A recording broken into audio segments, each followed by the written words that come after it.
जय श्री राम। परम प्रिय मेरे भाई बहन, मार्गशीर्ष गुरुवार माता महालक्ष्मी का व्रत करने वाले सभी भाई बहनों की मनोकामनाएं माता महालक्ष्मी अतिशीघ्र पूर्ण करें। इन्हीं शुभकामनाओं के साथ में पूजित की गई सामग्री कैसे उठाएं, विसर्जन कैसे करें। हालांकि माता महालक्ष्मी जी का विसर्जन कभी नहीं होता है, लेकिन उस नारियल के ऊपर जो आवाहन किया गया है, क्योंकि वो हटाना है, इसलिए उस नारियल में जो विराजमान माता जी हैं वहां से विसर्जन करना आवश्यक है। तो विसर्जन ऐसे ही करना चाहिए कि आप प्रातः पहुंच गए, सामने गए अथवा दोपहर में गए और माता जी को प्रणाम किया, पुनः जल का जो है छींटा दिया उनके ऊपर में, दोबारा हल्दी कुमकुम चंदन लगाया, चावल चढ़ाया, धूप दीप किया, भोग लगाया। कुछ मीठा भोग अवश्य लगाना चाहिए। छोटी सी आरती कर दी, प्रार्थना कर लिया, प्रणाम कर लिया। इसके बाद में विसर्जन करना चाहिए। तो धुला हुआ चावल हाथ में लेकर के इन मंत्रों को सुनकर छोड़ दीजिएगा। ओम यान्तु देव गणा सर्वे पूजा मादाय मामकम इष्ट काम सिद्ध्यर्थम पुनरागमनाय च। इनको सुनकर के आपने छोड़ दिया। इसके बाद में दिया जितनी देर जलती है जलने दीजिए। उसमें अलग से घी अथवा मीठा तेल डालने की आवश्यकता नहीं है। अब हम सबसे टॉप से प्रारंभ करते हैं उठाना सामग्रियों को। तो सबसे पहले भैया तो दक्षिणा की बात आती है। तो एक विधि ये भी है कि माता जी की पूजा दक्षिणा के रूप में वहां पे 100, 200, 500 का नोट रख करके अथवा कॉइन रख करके ऐसा किया जाता है। वो कंपलसरी नहीं है। अगर ऐसा किया है तो उसको सुरक्षित अलग रख दीजिएगा। जो 3 गुरुवार और आएगा उनमें भी, अथवा इस बार तो 4 मिलेगा, उनमें भी सेम रूप से करना रहेगा। जो आपने चढ़ाया है वो अलग रख दीजिए अपने आचार्य पुरोहित जी को देने के लिए। उनको ही देना चाहिए। ऐसा नहीं कि हम अपनी बेटी को दे दिए, इनको दे दिए, उनको दे दिए, नहीं। जो दान की चीज है वही उसी रूप में देना चाहिए। इसके बाद में सबसे ऊपर में देखा जाए तो माता जी का गजरा या वेणी इत्यादि अर्पण किया जाता है। तो वो निकाल लीजिए, माथे लगाइए और उसको अपने बालों में सजा लीजिए। सब लोग मिलकर के, अथवा और भी जो अच्छे फूल हैं उनको बालों में आशीर्वाद स्वरूप लगा सकते हैं। पर सोने के पहले उनको सम्मान पूर्वक निकाल करके विसर्जित वाली थैली में रख दीजिएगा। अब इसके बाद जो देखा जाए सबसे ऊपर में, चूंकि चुनरी तो नारियल में बांधा जाता है, उसके ऊपर एक उपवस्त्र के रूप में माता महारानी जी को चुनरी चढ़ाया जाता है। तो वो जैसे ऐसा कुछ चुनरी है तो पीली हो तो और भी अच्छी बात है, अथवा अलग अलग समय वैरायटी भी कर सकते हैं। तो वो अगर गंदा हो गया है तो निकाल करके उसको धुल लेना है। अगर गंदा नहीं है, चूंकि ये कपड़े धुलने से जल्दी खराब हो जाते हैं, तो इनको धुलने की आवश्यकता नहीं है। इसके बाद में देखेंगे, अब वो जो नारियल है, नारियल का धागा निकाल दिया और उसके बाद में चुनरी निकाल दिया जो नारियल में बांधा गया था। भगवान ने दिया है तो हर बार अलग अलग चुनरी बांध सकते हैं, पर ऐसे भी करने में कहीं कोई दोष नहीं है। चुनरी निकाल लीजिए और इसको धो करके पुनः अगली बार जो है पूजा में बांध लीजिएगा। ये चुनरी मतलब जो नारियल में बांधा गया था। इसके बाद में जो उसके फूल पत्तियां हैं, अब आपने नारियल अलग निकाला, उसको भी धो करके अगली बार के लिए रख दिया।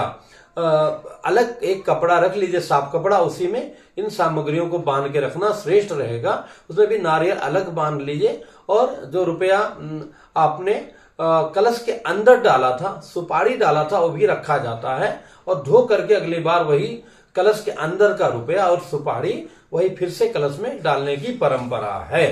अब इसके बाद में देखेंगे जो कलश के अंदर का धागा बांधा है, बाहर का धागा बांधा जाता है, उन धागा को भी निकाल देना चाहिए। जो जल है उसको प्लांट्स में डाल देना चाहिए। थोड़ा थोड़ा 1-1, 2-2 बूंद अपने घर में डाल सकते हैं, नेत्र में लगा सकते हैं। और उसके जो फूल पत्तियां हैं, अंदर पंचपल्लो डाला गया है, वो पंचपल्लो निर्माल के लिए थैली में डाल लेना चाहिए।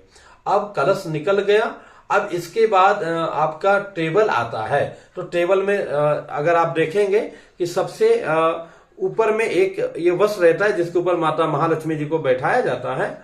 और सामान्यतः आपका टेबल है, चौकी है, तो पहले आप ये वस्त्र, इस तरह का कोई भी पीला वस्त्र बिछाते हैं, फिर सेंटर में ऐसा रखते हैं।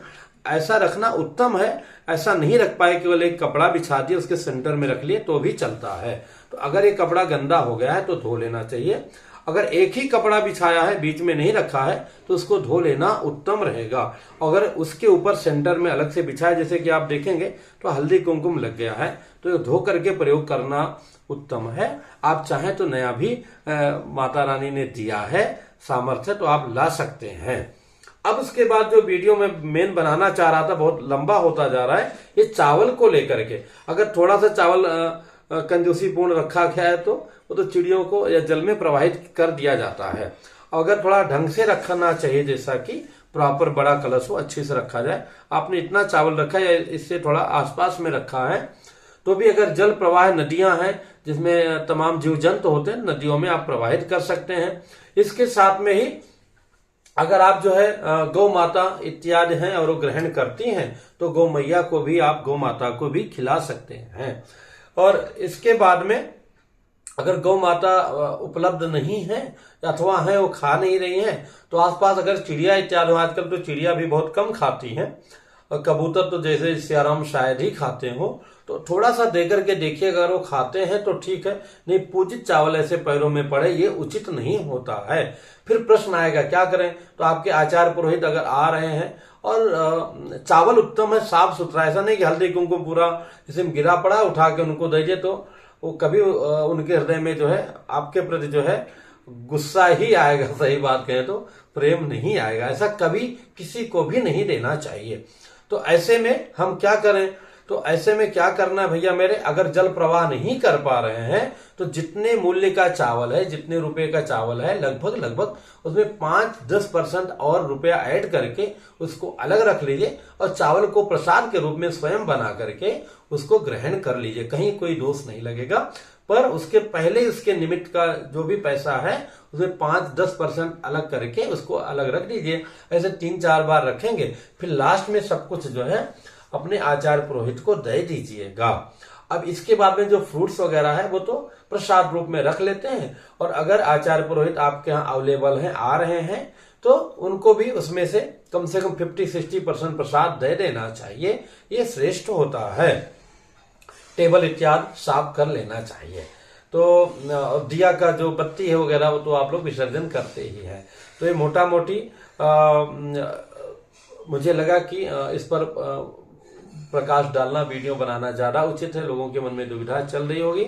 और ये जो नियम है, ये आप कोई भी पूजा करते हैं तो केवल सुपारी और क्वाइन का जो बात आया है, क्योंकि और कई पूजा में वो रिपीट नहीं किया जाता है, चाहे नवरात्रि हो, चाहे सत्यनारायण पूजा हो, लेकिन बाकी चीजों को हटाना, उनको माथे लगाना, उनको इस प्रकार से हम कर सकते हैं। तो पुनः मिलूंगा एक नई जानकारी के साथ में। माता महालक्ष्मी आप लोगों की मनोरथ पूर्ण करें। जय श्री राम।